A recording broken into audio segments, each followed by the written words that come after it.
Assalamu alaikum. Students, hopefully all of you are doing well. This is your biology lecture.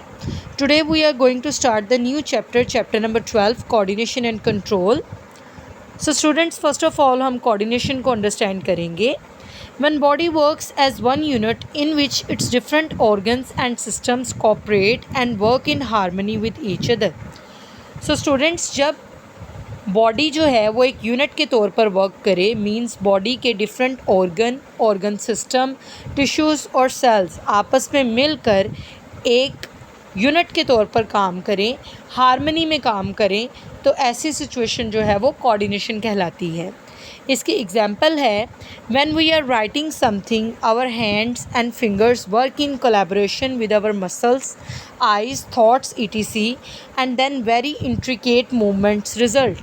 तो basically जब हम कुछ write down कर रहे होते हैं तो ना सिर्फ हमारे हाथ काम कर रहे होते हैं, उस टाइम पर हमारे हाथ, फिंगर्स, मसल्स, आइज़ और थॉट्स, ये सारी की सारी चीज़ें कोलैबोरेट करके इस राइटिंग के प्रोसेस को कंप्लीट कराती हैं. सो इस तरीके से कोऑर्डिनेशन का प्रोसेस जो है वो कंप्लीट होता है. सो स्टूडेंट्स, इसकी अगर हम कुछ और एग्जांपल्स की बात करें तो इसकी एक और एग्जांपल है running.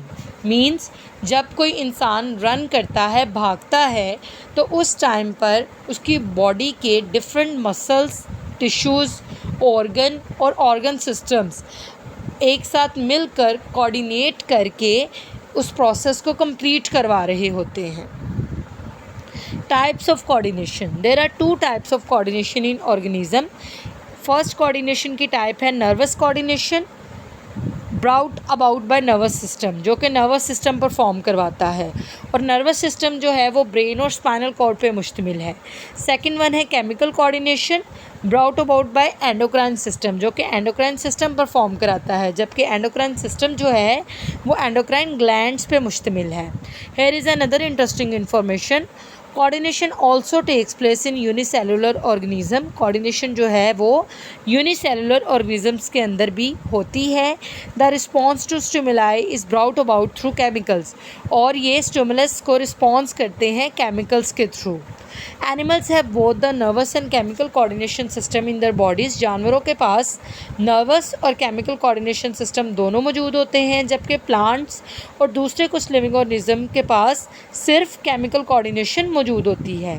Coordinated action. A coordinated action has 5 components.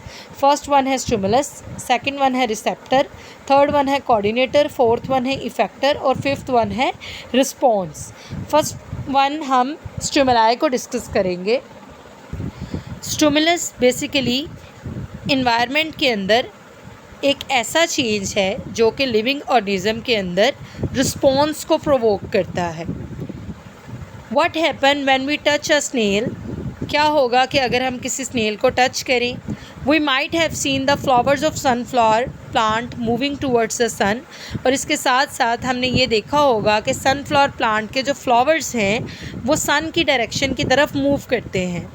What could be the reason for all this. इन सारी की सारी चीज़ों की क्या रीज़न्स हो सकती हैं. Touch, light etc are factors that can bring about certain responses in living organism. तो टच और लाइट ऐसी रीज़न्स हैं, ऐसे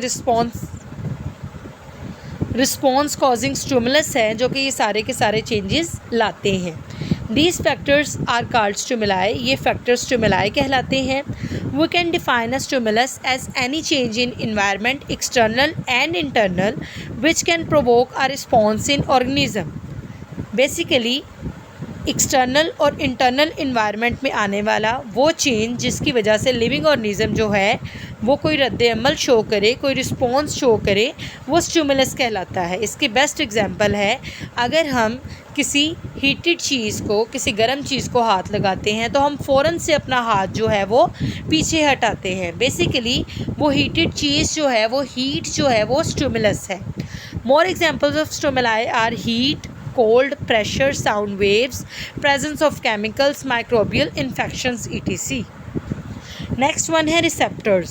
stimuli are detected by special organs, tissues और सेल्स ऑफ बॉडी। स्टिमुलस को स्पेशल ऑर्गन, टिश्यू और cells of body जो है वो डिटेक्ट करते हैं। मिसाल के तौर पर sound waves are detected by ears, sound को ईयर्स डिटेक्ट करते हैं, लाइट को आइज़ डिटेक्ट करती हैं, chemicals in air are detected by nose and so on. So इस तरीके से ईयर्स, आइज़ और नोज़ एग्जाम्पल है रिसेप्टर्स की जो कि स्टिमुलस को डिटेक्ट करते हैं। द ऑर्गन्स, टिश्यूज़ और cells which are specifically built to detect particular type of stimuli are called receptors. So students, अगर आपसे रिसेप्टर की डेफिनेशन पूछी जाती है तो आप इन 2 लाइन्स को लिख सकते हैं। Coordinators. These are the organs that receive information from receptor and send messages to particular organs for proper action. तो बेसिकली कोऑर्डिनेटर्स वो ऑर्गन्स हैं जो कि इंफॉर्मेशन रिसीव करते हैं रिसेप्टर से और देन पर्टिकुलर ऑर्गन्स को मैसेज सेंड करते हैं जो कि देन बाद में एक्शन परफॉर्म करवाते हैं। In nervous coordination, brain and spinal cord और कोऑर्डिनेटर। नर्वस कोऑर्डिनेशन के अंदर ब्रेन और स्पाइनल कॉर्ड जो है वो कोऑर्डिनेटर हैं। They receive information and send messages through neurons in the form of nerve impulses. ये रिसेप्टर से इंफॉर्मेशन रिसीव करते हैं, देन उस इंफॉर्मेशन को सेंड करते हैं न्यूरॉन्स की हेल्प से in the form of nerve impulses. On the other hand, अगर हम केमिकल कोऑर्डिनेशन की बात करें, various endocrine glands play the role of coordinator. वहाँ पर मुख्तलिफ़ किस्म के एंडोक्राइन ग्लैंड्स जो हैं वो कोऑर्डिनेटर का रोल प्ले करते हैं। They receive information in the form of various chemicals.